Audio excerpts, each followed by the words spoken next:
Chers professeurs, chers lycéens, chers étudiants, cher monsieur Antoine Compagnon, merci de nous faire l'honneur d'être présent aujourd'hui avec nous en discours introductif de cette journée La Grande Tribune, édition 2024. Alors, je vais vous présenter monsieur Antoine Compagnon en quelques mots avant qu'il vous livre sa conférence. Monsieur Antoine Compagnon a un parcours assez atypique puisqu'il intègre l'école polytechnique en 1970. Avant de complètement se réorienter vers les lettres, donc l'école polytechnique, école d'ingénieur, il se réoriente complètement pour les lettres et devient docteur en littérature française en 1977.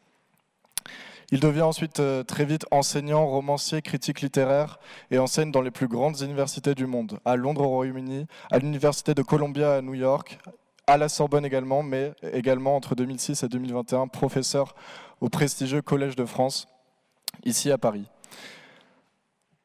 Monsieur Antoine Compagnon a écrit également de nombreux livres et essais au cours de sa carrière, dont le très célèbre Les Antimodernes et les séries sur des auteurs de la littérature française dont il est le spécialiste, Un été avec Baudelaire, Un été avec Pascal, Un été avec Montaigne, Un été avec Colette récemment. Je vous laisse donc écouter ce premier discours de monsieur Antoine Compagnon. Merci encore de nous faire l'honneur et je vous laisse la parole.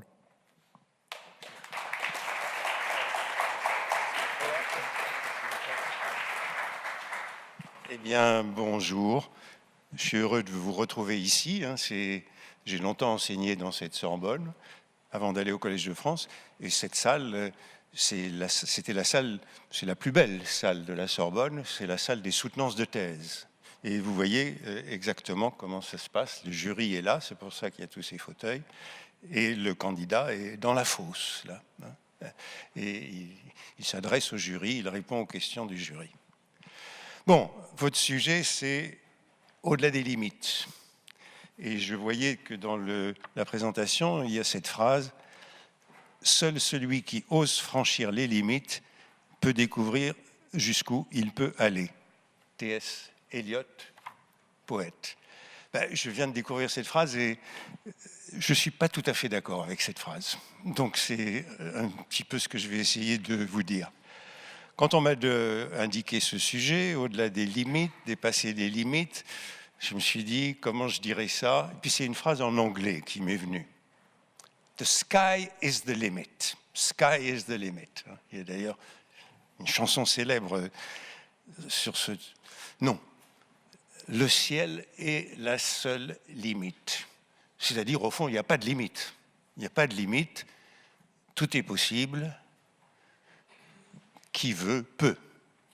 Quand j'étais enfant, j'ai souvent entendu cette phrase que mon père, qui était un homme d'ordre et de discipline, c'était un officier, me disait « qui veut, peut ». Bon. J'y croyais pas tellement quand on me disait cette phrase. Qui veut, peut.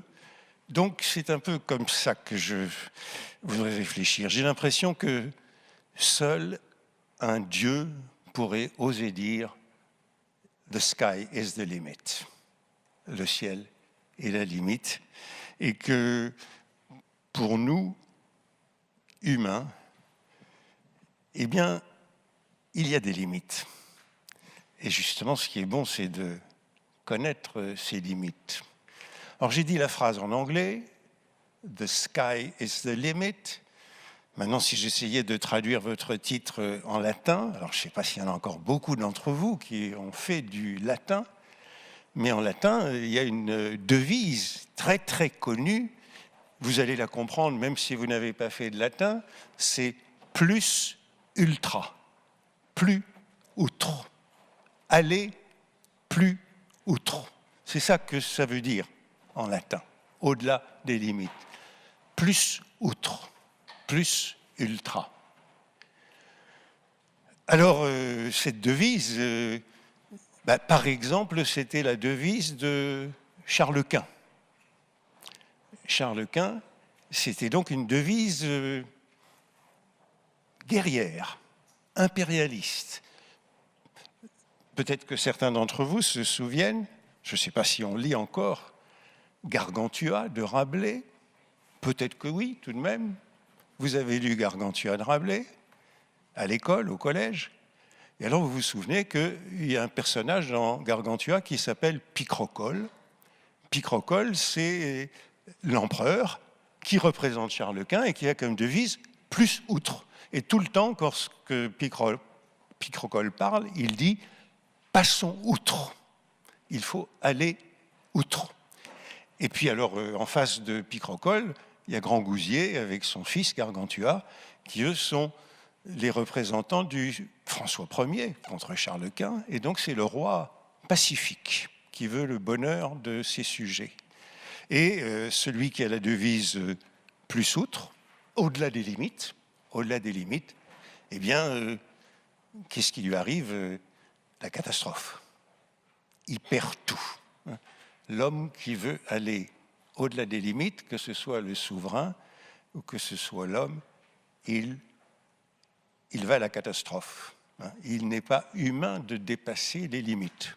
Alors, quand on dit plus outre, eh bien, il faut se souvenir aussi de quelle est la limite du monde. C'est ce qu'on appelait dans l'Antiquité les colonnes d'Hercule. Les colonnes d'Hercule, c'est le détroit de Gibraltar. Pour les Grecs, pour les Romains, le détroit de Gibraltar, c'est la limite. C'est la limite du monde connu. On ne connaît rien au-delà du détroit de Gibraltar.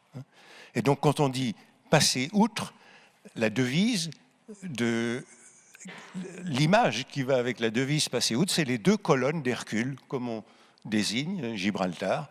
Eh bien, si on va au-delà des colonnes d'Hercule, eh bien, on dépasse les limites de l'humain et c'est la catastrophe. Peut-être certains d'entre vous ont lu, là aussi c'est un livre que je crois qu'on lit encore au collège et au lycée,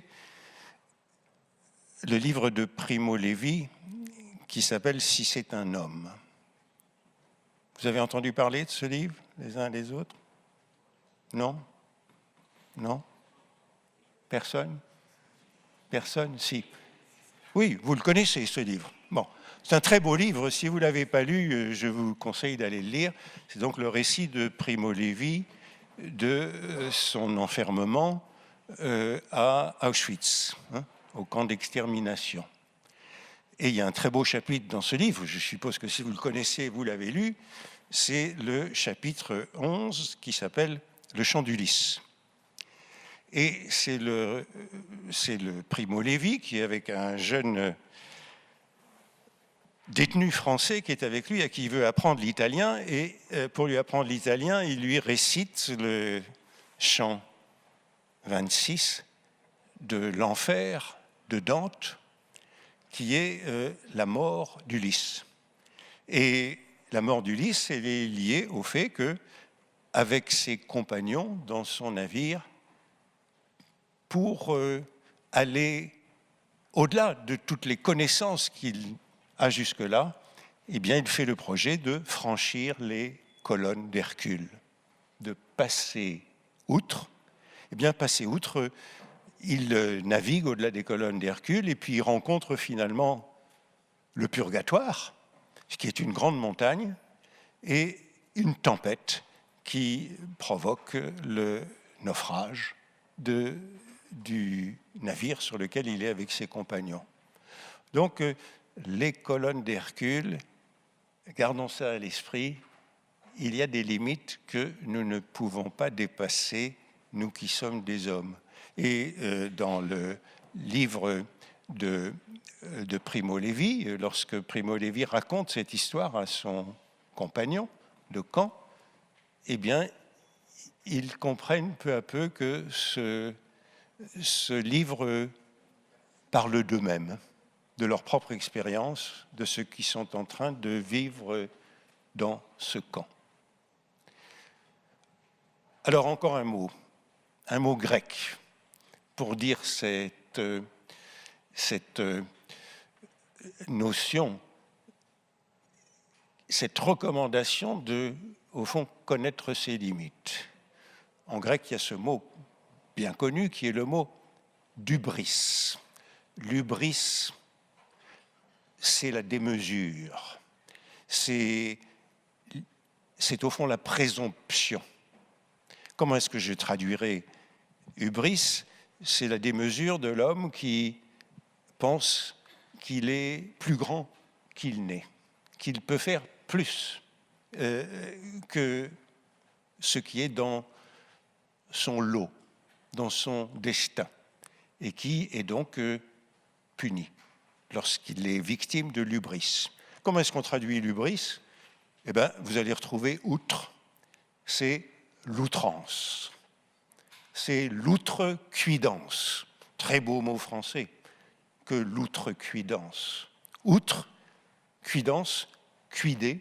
Qu'est-ce que ça veut dire le verbe cuider en français?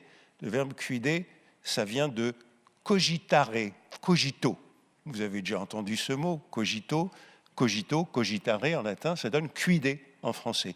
Cuider, ça veut dire penser. Montaigne l'utilise beaucoup. Cuider, outrecuider, c'est penser qu'on est plus que ce que l'on est en réalité.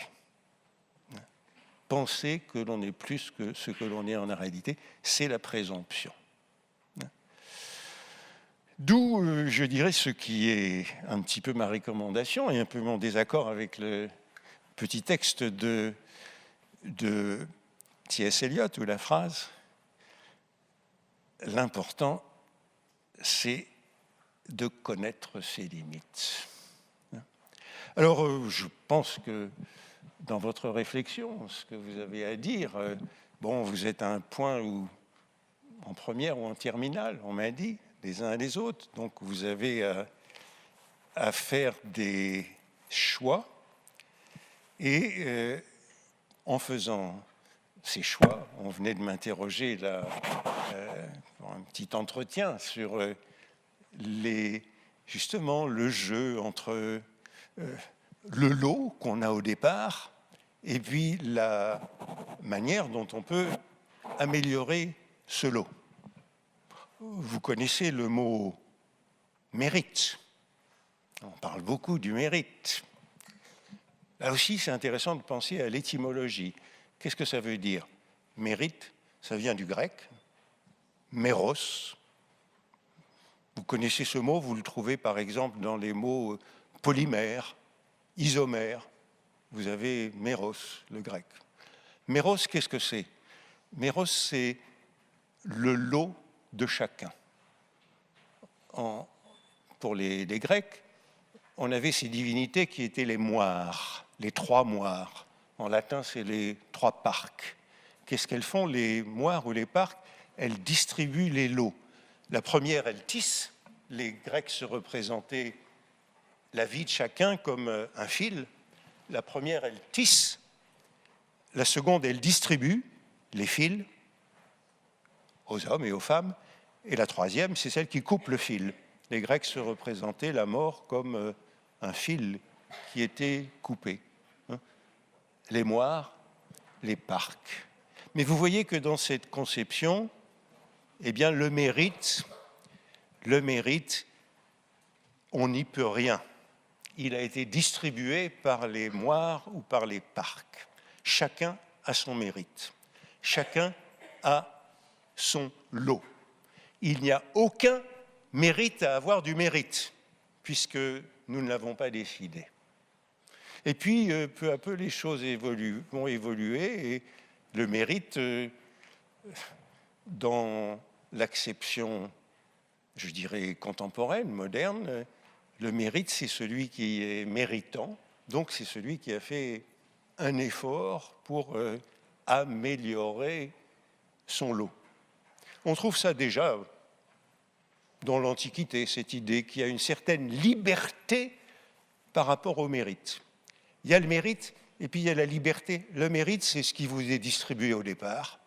Et puis il y a une liberté par rapport au mérite.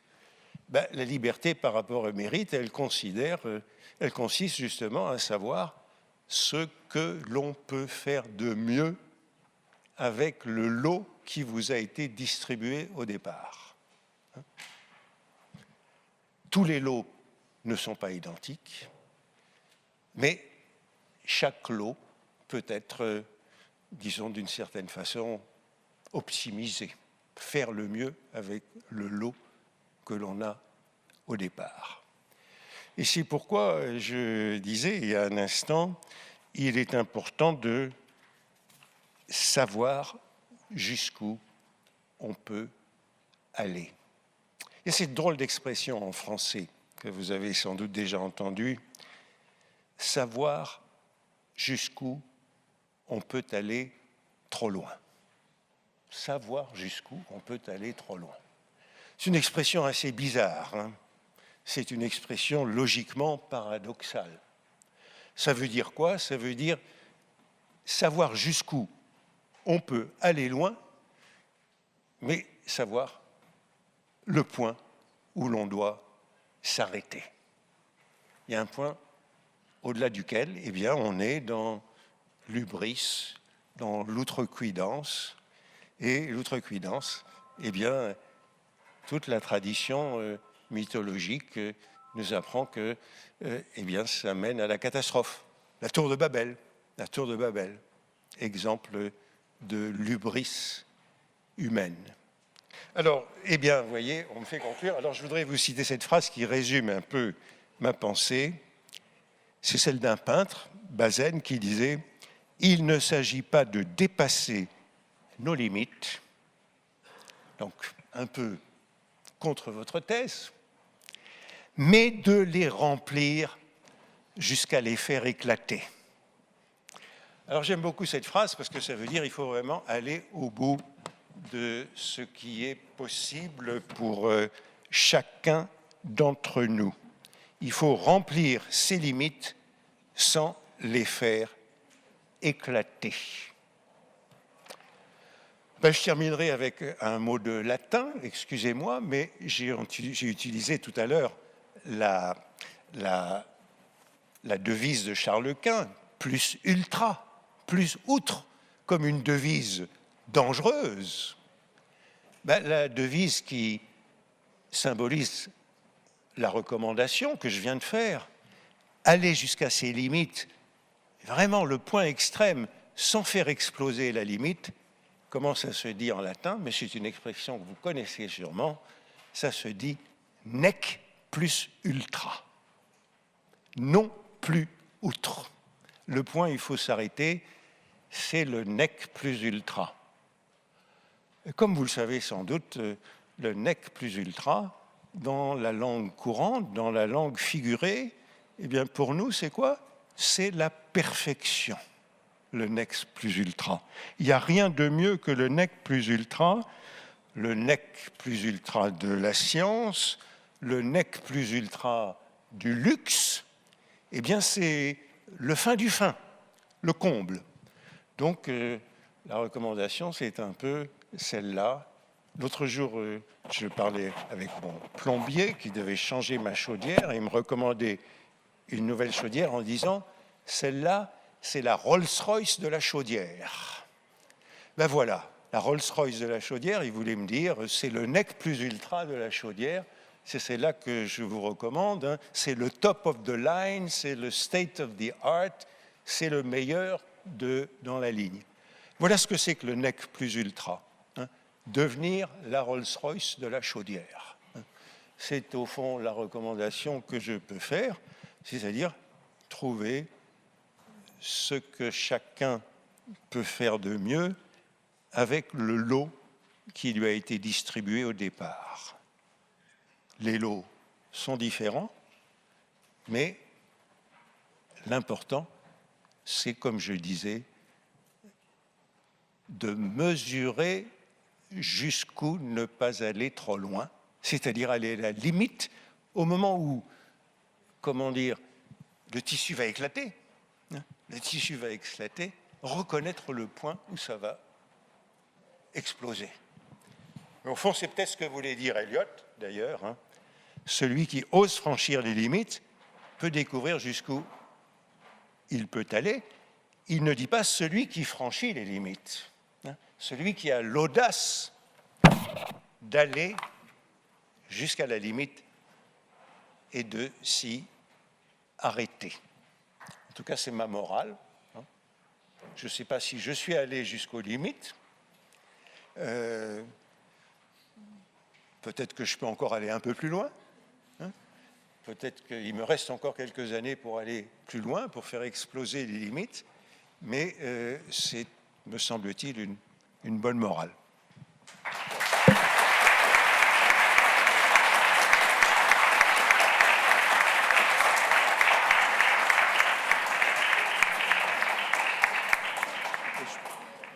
Et je peux répondre à des questions si je crois que c'est... Bonjour, je suis un élève du lycée Charles de Gaulle, je suis en terminale, je m'appelle Payoursan. Du coup, j'aimerais savoir quel genre de limites avez-vous rencontré au cours de votre carrière? Quel genre de limites Eh oui. ai-je rencontré? Oui, c'est ça. Quel genre de limites avez-vous dû surmonter? Ai-je rencontré? Oui. Eh bien, comme on vous l'a dit, j'ai fait des études scientifiques. On a dit que je m'étais complètement converti, ce qui n'est pas vrai, parce que je considère que la culture scientifique et la culture littéraire ne sont pas opposées. Donc je ne me suis pas complètement converti. Je considère que tout le monde doit avoir une culture littéraire et une culture scientifique suffisante dans le monde contemporain. Et j'ai été ingénieur, je n'ai jamais renié ma formation d'ingénieur en devenant professeur de littérature. Je considère que... alors, dans une époque précédente, on pouvait être un honnête homme ou une honnête femme et maîtriser à la fois les sciences et les lettres. C'est devenu plus difficile, mais il me semble qu'un minimum de culture littéraire et un minimum de culture scientifique est indispensable pour connaître ses limites. Alors, qu'est-ce que j'ai rencontré comme limite dans ma vie? Eh bien, j'ai toujours rencontré des gens plus intelligents que moi, à tout moment de ma carrière. J'ai toujours rencontré des gens que je considérais comme plus forts que moi, plus doués que moi. J'en ai aussi rencontré beaucoup que je considérais moins forts, et assurément. Mais je peux vous dire que quand j'étais professeur à la Sorbonne, quand j'étais professeur au Collège de France et maintenant à l'Académie française, je rencontre des gens que je considère à la fois qui ont eu un meilleur lot, peut-être à la naissance, ou peut-être qui ont poussé les limites plus loin que je ne l'ai fait, qui ont été plus audacieux. Oui, j'ai rencontré tout au long de ma vie des gens que je considérais comme admirables par les limites qu'ils avaient atteintes. Oui, alors moi, mes limites, mes limites, ce sont celles d'un, j'ai envie de dire, d'un homme médiocre. Je n'ai pas été un très bon élève à l'école secondaire, là où vous êtes, parce que, bon, c'était comme ça. Et puis, finalement, je me suis un peu réveillé plus tard. Mais chacun a ses limites. Et les connaître, c'est la recommandation pour aller au bout. Comme je l'ai dit pour commencer, tout n'est pas possible. Je le sais d'expérience, mais on peut aller aussi loin qu'il est possible.